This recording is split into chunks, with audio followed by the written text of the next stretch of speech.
нам предстоит принять решение по тому окончательному образу памятника, который будет поручен скульпторам, победителям изготовить. И мы после этого сразу открываем следующую страницу в нашей работе. Это его сооружение и его размещение в том месте, которое уже одобрено всеми и участниками этого памятного мероприятия по закладке камня. Да, и потом уже массу отзывов мы получили о том, что это решение соответствует той идее, которая была выдвинута Владимиром Владимировичем Путиным по воссозданию образа разрушенного памятника в Кутаиси. Ветеранская организация рассматривала здесь, в этом зале славы, все варианты памятников, и те, которые присутствуют здесь, представлены, и дополнительные были. И, в общем, обсуждение и мнение свелось к следующему, что, конечно, нам предстоит решить непростую далеко задачу, тем более в короткое время такое. Проделана огромная, конечно, работа.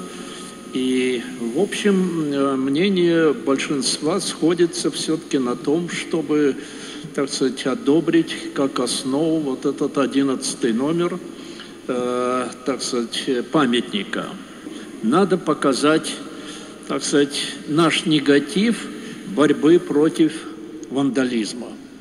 В какой-то степени этот вопрос уже решен, так сказать, то, что мы напоминаем кутаисскую, так сказать, аббревиатуру, но надо, чтобы все это было ясно тому зрителю, который придет впервые смотреть этот памятник. Буквально несколько цифр, которые сопровождали нашу работу с момента нашего предыдущего заседания. С 5 апреля по 25 мая был проведен конкурс на лучший проект памятника. В конкурсе приняли участие более 30 творческих организаций и скульпторов. Было выставлено 25 проектов в выставочном зале Москомархитектуры. Конкурс получился международным, потому что проекты были и грузинские, и из Белоруссии. Экспертная группа Москомархитектуры, согласно условиям конкурса и регламенту, определила 6 лучших номинантов, которые сегодня представлены на выставке, и со 2 июня эта выставка работает.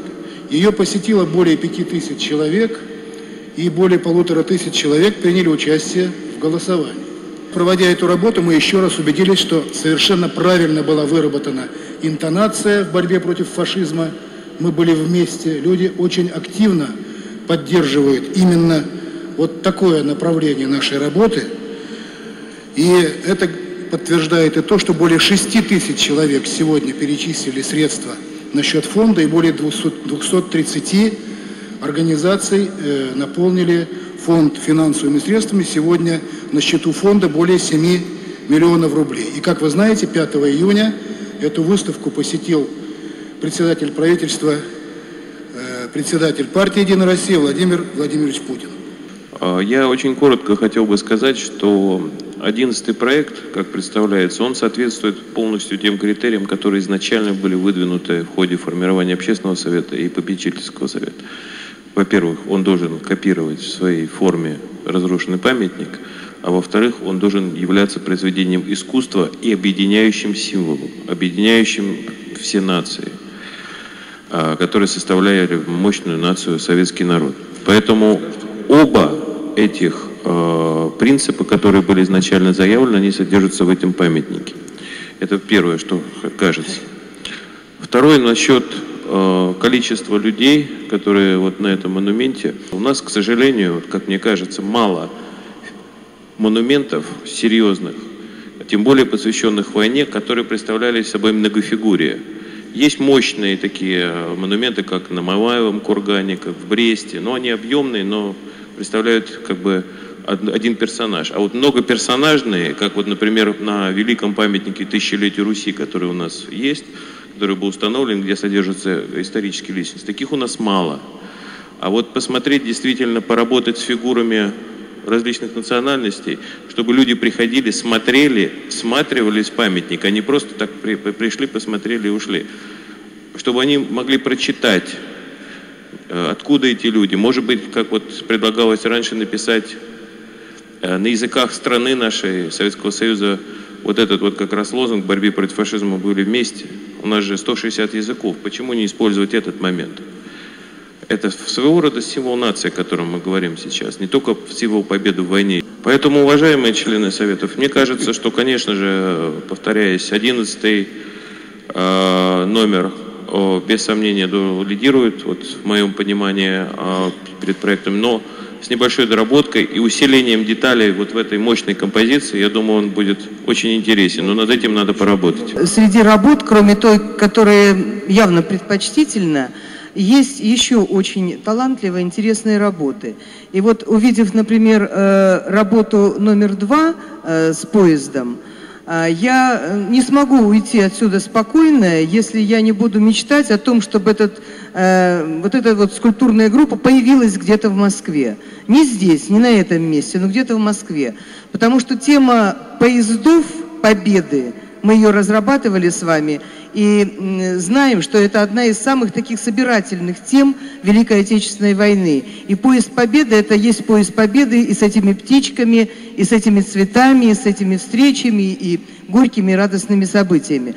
Поэтому мне кажется, что точно так же, как работу вот с этой теплушкой, работу с письмами, и, может быть, еще какие-то другие, может быть, надо в перспективе не только наградить дипломами или там какими-то поощрительными призами, но обязательно подумать о том, чтобы их разместить где-то в Москве, в будущем. Подводя общий итог по различным аспектам нашего обсуждения, я думаю, что, конечно, если мы говорим о концепции, это нужно как бы внести соответствующее предложение тем архитекторам и скульпторам, которые вот предложили этот вариант. Нам нужно все-таки им порекомендовать сделать его более концентрированным на главные фигуры, чтобы не было вот этого, знаете, растворения внимания, растворения, и нужно сконцентрировать внимание на той главной цели. А главная цель здесь вот две фигуры, Егорова и Гонтарей, которые на куполе Рейхстага водрузили знамя Победы.